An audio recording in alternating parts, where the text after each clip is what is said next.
What's up, y'all? Modern Day Caveman here again.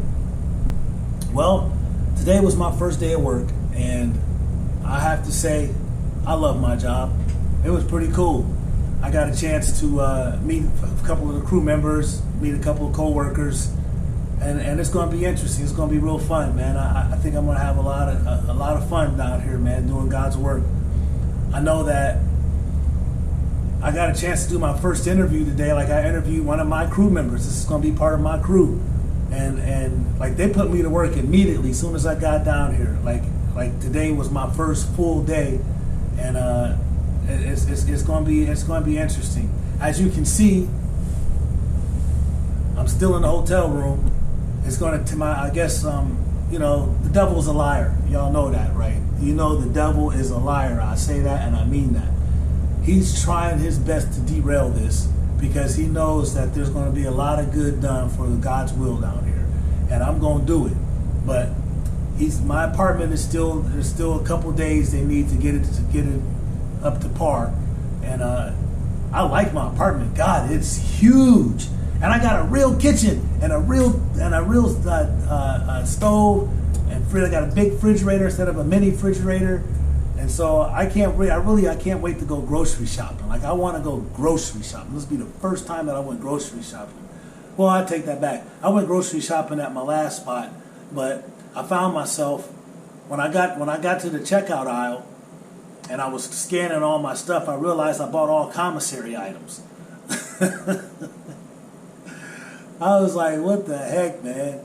It's because, in your cell you don't have a stove and you don't have a refrigerator, and I didn't have a stove and I didn't have a refrigerator, so I found myself buying a bunch of commissary items, like items that I could buy in the prison commissary.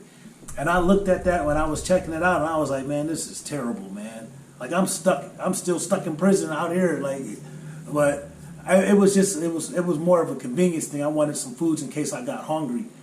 But I didn't have a stove, man, I really didn't want to be, like, I'm a microwave wizard. I can do a lot of stuff in the microwave, but I just didn't want to do it in my room, so I actually brought all of those commissary groceries with me, because if they can't travel, that's what commissary stuff's for. But I really want to go to the grocery store and buy my seasonings and buy some vegetables and some meats and really cook. Like, I really want to cook. Like, I can't wait to really cook something. I can really cook, but I can't wait to really cook something. But I think I'm gonna make Sunday dinner. My apartment's supposed to be ready by Saturday. It should be ready. So I'm looking forward to cooking Sunday dinner. And I got to think of what I'm going to cook, but I'm gonna cook Sunday dinner, and I'm gonna sit down and I'm gonna have a sit down meal, Sunday dinner. That's really there's really my grandbabies. My granddaughters, man, they miss me. I miss them too. I do. I miss them already. Man, it's cool. I'm just down here trying to get everything worked out, man. I got to get back into the swing of recording these videos. I'm actually tired. Like, I was supposed to do this morning, but I wanted to see what my day was like. I really spent most of the day just going around, meeting all the players, looking at all the situations and the properties and stuff that we got to do, and like I said, I think this is going to be a really good thing. The good thing about it is the transition center, or the reentry house that I got, that I'm going to start, is actually up. Like, we have the house is almost ready to go. It just needs a little touch ups, and so I'm going to start looking for candidates, like for guys that I think that are excel in the program, and I think that this is a program that should be needed. It should have been created before I got out. It should have been, because the program that I'm creating is a program that I needed when I got out and it wasn't available. So they gave me an opportunity to create this program and actually design it, and run it. And so I'm really eager to do that. I got a phone call from some guys out in Arizona, from a guy out in Arizona, and his company is actually working with people coming out of prison, and he asked me for some advice about how to start it, what he should do. And I was really surprised that they didn't think of the things that I told him about, because reentry really starts inside the prison. It doesn't just start after they get out, because it really starts inside the prison, because the person that's coming out of prison needs to start being proactive about their release and starting to manage and get ready for their release while they're still in prison.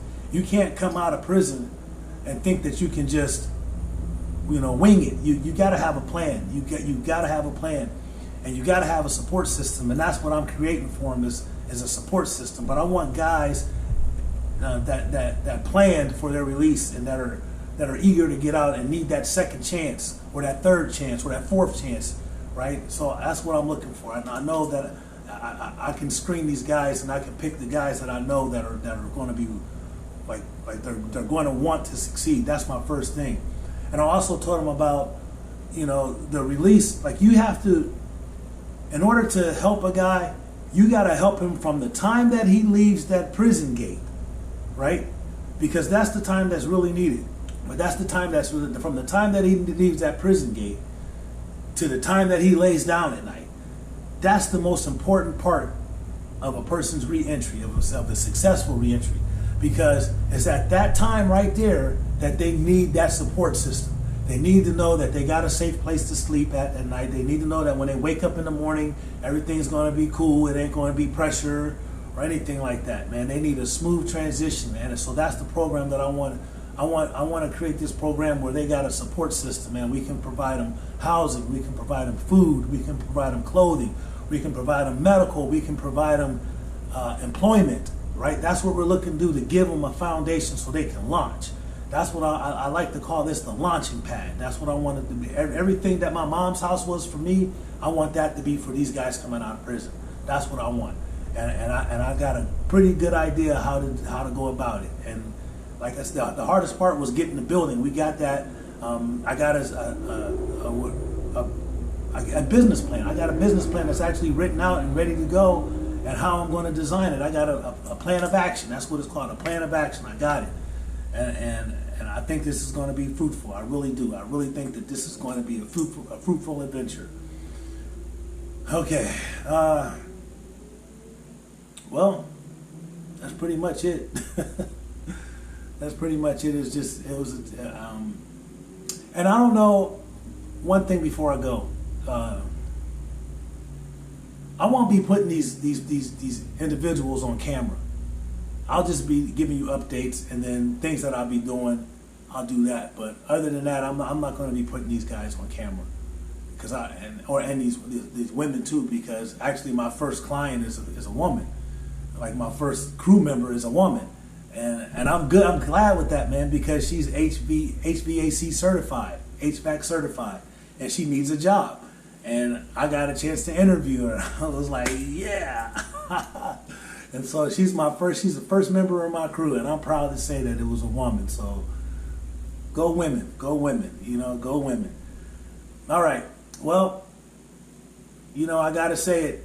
Don't forget to like and subscribe to my channel, and don't forget to hit the notification button. Oh, that's the stupidest stuff. I don't know why I like that. I say that every time too. I think it's cool though. I think that might be my signature thing. That might be my signature thing. Well, God loves you, so do I. Peace. One love.